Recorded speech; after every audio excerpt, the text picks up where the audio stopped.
여러분 안녕하십니까. 오늘은 한국의 자랑스러운 산림 녹화 유네스코 유산으로 지정하자라는 내용을 가지고 한번 방송을 해보도록 하겠습니다. 함께. 자, 며칠 전에 대한민국 100대 명품 숲을 선정 발표를 했다고 합니다. 한국의 자랑스러운 산림 녹화 1973년 제1차 치산 녹화가 신개년 계획으로 수립됐죠. 실행하기 전까지는 한국은 정말로 6.25 전쟁으로 인해서 민둥산이었었죠. 민둥산이었었는데 우리나라의 국토가 50년 만에 명품이란 이름으로 붙이겠죠. 이런 내용들이 여러분들 알고 계신지 모르겠어요. 근데 실질적으로 우리나라가 산림 녹화를 하게 된 박정희 대통령이 산림 녹화 사업을 시작했던 거죠. 아까 제가 말씀드린 대로 한국의 성공적인 산림 녹화 기록은 유네스코 세계 기록 유산으로 등재를 하기 위한 추진 중이라고 합니다. 2023년 유네스코 세계 기록 유산 등재 신청 대상 기록물로 심사를 통과를 했고, 세계 기록 유산 등재는 일단 여러 개 각국의 심사를 거쳐야 되겠죠. 그래서 한국의 산림 녹화 기록은 올해 11월 말까지 유네스코 사무국에 신청서가 제출되면 2025년 최종 결정이 된다 합니다.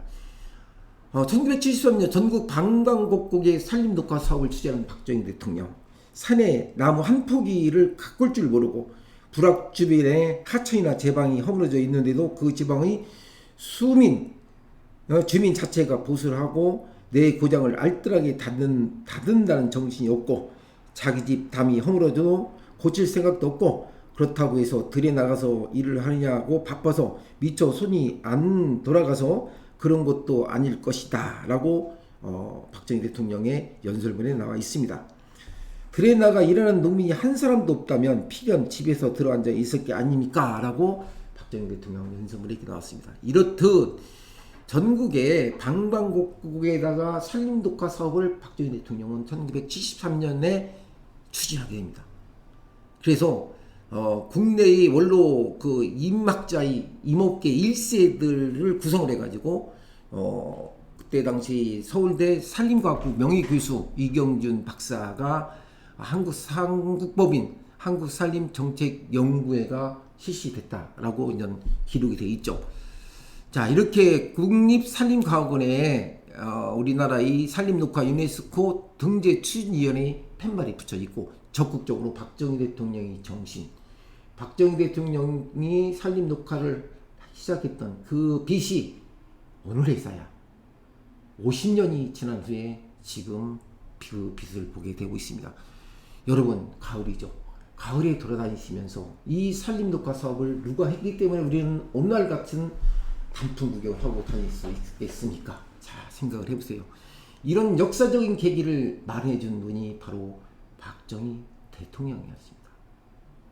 이런 역사적인 인물, 우리가 그 박정희 정신을 공부하는 사람으로서 꼭 알아야 할 내용이 바로 이런 점에 있다는 것입니다. 그래서 수많은 건의 그 녹화 사업에 관련된 내용들이 기록되어 있고, 그 보존을 하고 그 보존을 통해서 이제 우리나라도 당당하게 한국의 자랑스러운 산림 녹화 사업 박정희 대통령이 실시한 것이 유네스코 유산으로 등록될 수 있다라는 것은 여러분은 꼭 관심을 가지고 많은 응원을 해 주셔야 될 겁니다. 한국의 성공적인 산림 녹화는 세계에서 유일무이한 자랑거리죠. 그것이 이제 소원을 이루고 있고, 이것이 바로 산림 녹화 기록이 미래 세대의 인류의 역사에 좋은 기억으로 남지 않을까라는 생각입니다. 탄소 중립 시대, 이게 박정희 대통령 이미 예측하지 않을까 하는 생각입니다. 자, 많은 산림 녹화 관련된 부분이 파기가 됐죠. 어떤 정권에 의해서. 그러나 많은 분들이 이 한국의 자랑스러운 산림 녹화 사업을 추진하고, 그것을 찾고 또 찾아서 각국에 있는 자료를 모집을 해가지고 지금 그것을 추진하고 있다고 합니다. 여러분들, 산림 녹화 기록이 유네스코 세계 기록 유산 등재 신청은 이번이 한 번이 아니고 지난번에도 했었다고 합니다. 2017년 문화재청 심사를 했지만 그 당시는 고비를 마셨죠. 온 국민이 나무를 심고 산림 녹화 사업을 하기 했던 그때 그 기억, 국민 조림이 만약에 없었다면 어떻게 될까요? 이것이 왜 없었냐면은 관주도로 기록된 이주라 민간 기록이 거의 없었다는 얘기죠. 이 산림 녹화 추진, 한국의 유네스코 유산으로 등록하기 위해서는 그 자료를 보완하고 그래서 이것을 적극적으로 추진하고 있다고 합니다. 우리나라의 산림 녹화 초기에는 정말 땔감으로 사용할 수 있었지만 실질적으로는 개인 소유의 산림입으로 만들어졌기 때문에 국가 산림에서는 그게 별로 없었다는 얘기죠. 그래서 이 산림계는 약 2만 건개의 정도밖에 없는데 이 산림계의 통계를 모아서 적극적으로 심사해서 우리나라는 한국 산림 녹화가 국민 조림이었다. 온 국민이 박정희 대통령이 온 국민에게 함께 참여하고 동참할 수 있는 계기를 마련해 줌으로 인해서 오늘날에 이런 대한민국의 80% 되는 산지에 산림이 녹화되고 풍수해방 모든 면에서 우리 보시면 아시겠지만 지금 개발한다고 해서 기존에 있는 산림을 갖다가 파괴시키는 것도 너무나 잘못된 것입니다. 그렇지만 이것은 이제 멈춰야 됩니다. 멈추고 박정희 대통령이 1973년에 추진했던 이런 자랑스러운 산림 녹화 사업이 드디어 대한민국이 유네스코 유산으로 등록될 아주 가까운 위치에 와 있다는 거죠. 산림 녹화 사업이 국가 주도가 아니었다면, 박정희 대통령이 추진한 사업이 아니었다면 어떻게 될까? 그렇지만은 이것 뒤에는 그 자랑스러운 박정희 대통령과 그것을 따라주는 온 국민의 자발적인 행동이 없었다면 우리는 아마 이런 모습을 50년이 지난 오늘에 우리는 보지 못할 수도 있습니다. 자, 산림 녹화가 되면 산사태를 받고 수자원이 당연히 풍부해지죠. 그리고 풍부해져서 풍년이 와서 나에게 후세에도 살기 좋은 세상이 될 것이라고 박정희 대통령은 예측을 했던 것이죠. 온 국민이 합심해서 만든 이 울창한 숲을 갖게 된 것이 과연 어디 있습니까? 이것은 박정희 정신에 있었지 않나 생각합니다. 1974년부터 1978년까지 박정희 대통령은 우리나라의 화전미를 완전히 없앴습니다. 그것을 결국은 어떻게 됐습니까? 오늘날에 이런 산림 녹화가 된 거죠. 자, 이렇듯 예산이 부족했지만 우리가 산림 녹화를 할 수 있었던 것은 그 당시에 이승만 대통령은 산림보호 임시조치법으로 재정의 도벌꾼을 처벌하는 등 강제적으로 시킬 노력했지만 성과가 없었다고 합니다. 그때 당시는 예산과 행정력이 부족해서 산림 녹화에 실패를 했다고 합니다. 그런데 박정희 대통령은 한국의 자랑스러운 50년 산림 녹화를 성공해낸 거죠. 이렇게 추진위가 꼽는 한국의 자랑스러운 산림 녹화 성과는 어디인게나 전국 방방곡곡에 지금 차지하고 있다는 얘기죠. 그 중에 몇 군데를 선정을 해가지고 지금 하고 있는데 우리가 자연 힘으로 도저히 회복할 수 없는 극심한 황폐의 땅을 인위적으로 회복시키려는 작업은 상당히 어렵지만 산림 녹화는 가장 핵심적인 사업으로 바위와 돌이 힘없이 무너져 버리고 풀 한 포기도 자라지 않는 사막 같은 자료가 이미 나와 있습니다. 그런데 그것을 어떻게 했습니까? 1973년 제1차 치산 녹화 사업을 시작한 후에 자꾸 이것이 발전됐고 박정희 대통령은 그 당시에 손수익 산림청장에게 영일지구 황폐지를 반드시 녹화 사업을 하라고 특별 지시를 내렸다 합니다. 그리고 박정희 대통령 특별히 그것을 찾아서 수시로 찾아서 현장을 격려하고 5년 동안 진행된 이 사방 사업의 끝이 황폐지가 완전히 녹화가 됐다는 사실을 여러분 기억하고 계십니까? 자, 20세기의 기적으로 불리는 이 사업 관련 유네스코의 세계 기록의 등재 신청을 기록물로 제출하고자 한다 합니다. 자, 박정희 대통령이 특별히 관심을 가지고 황폐됐던 이런 모든 것을 녹화 사업을 했던 거죠. 그게 바로 뭡니까? 국민식수였었죠. 국민식수 3월 21일서부터 4월 말까지 뭐라고 썼습니까? 그때 당시에 산에다 나무 심자라는 표가 전국 방방곡곡에 광화문 네거리에 있었습니다. 지금 그런데 광화문 뭘로 바뀌었습니까? 정치적인 아무런 의미도 없는 그는 하나의 쇼의 장으로 바뀌어버린 지가 오래되었습니다.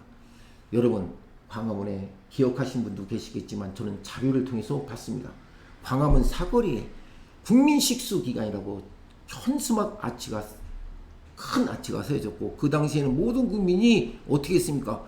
국민들한테 국민식수를 하라라고 얘기를 했죠. 그 당시 손수익 산림총장은 역사상 최대의 오래된 산림총장을 역임했다며. 왜? 그만큼 박정희 대통령이 산림 녹화에 관심이 있고 풍수 예방과 자연 예방을 위해서 준비를 했던 거죠. 자, 이렇듯 10년이란 그 기간을 치산 녹화 계획을 어떻게 했습니까? 박정희 대통령이 6년 만에 앞당겼습니다. 1973년부터 해가지고 이런 화전 사업에 보여준 것처럼 철저한 행정 지침을 마련해서 치산 사업에 완벽하게 노력을 했고 많은 국민들이 어떻게 따라줬죠. 여러분 박정희 대통령 하면 뭐가 생각합니까? 카리스마도 생각나죠. 카리스마와 따뜻한 리더십이 있었기 때문에 박정희 대통령은 오늘날 같이 산림 녹화를 만들었고 제가 말씀드린 지 좀 가을이 되면 많은 분들이 지금 뭐하고 있어요? 단풍경을 하고 있습니다. 그거 누가 만들었습니까? 박정희 대통령이 만들었겠죠. 그때 당시 따뜻한 리더십과 카리스마가 없었다면 오늘날 같이 여러분들은 이런 행복을 누릴 수 없을 거라고 생각합니다. 이렇저로 많은 곳곳의 방방곡곡을 돌아다니면서 손수익 산림청장이 대한 내용을 보고받고 특별히 지시를 드리고 했던 내용들이 상당히 자료로 포함되고 있습니다. 그때 심은 나무들이 여러 가지 종류가 있지만 사시나무, 현재의 사시나무죠. 산림 녹화의 초석을 다졌던 것이 현재의 사시나무라고 합니다. 여러 한국의 육종학을 세계 수준으로 높였고 그때 여러분 들으셨죠? 포플러나무 들으셨죠? 한국의 영토의 풍토에 맞게 개량된 것이 바로 이태리 포플러나무였다고 합니다. 우리 국토를 빠르게 녹화시키는 데 상당한 기여를 했던 거죠. 6.25 전쟁 이후 벌거숭이상 다 기억하시죠?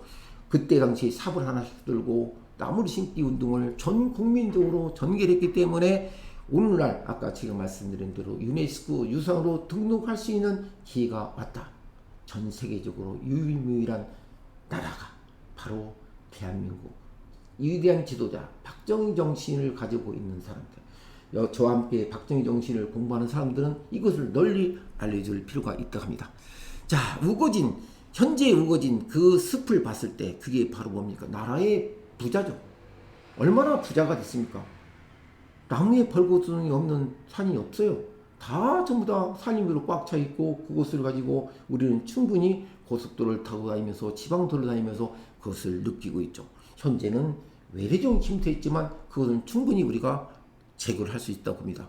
과거의 성취에 있다고 하지 말고 다가올 미래를 생각하는 박정희 대통령. 이대한민국 미래를 생각한 대통령, 미래를 생각한다라는 박정희 대통령. 그래서 세계적으로 목재가 부족한 상태에 대비해서 선진국처럼 필요한 목재를 인공조림 지역을 미리 만들었다는 얘기죠. 그게 바로 오늘 탄소 중립을 만드는 뭡니까? 숲의 바이오 에너지를 공급하고 생물의 다양성을 보존시키고 우리가 뭘 만들었어요? 야생동물도 잘 살 수 있는 야생동물 보호구역도 산림이 없으면 야생이 보호가 될 수 없죠. 이런 야생, 산림 휴양, 수업을 한 습지로 이런 기능을 충분히 수행할 수 있도록 50년이라는 세월을 거쳐서 우리는 지금 만들어내고 있습니다.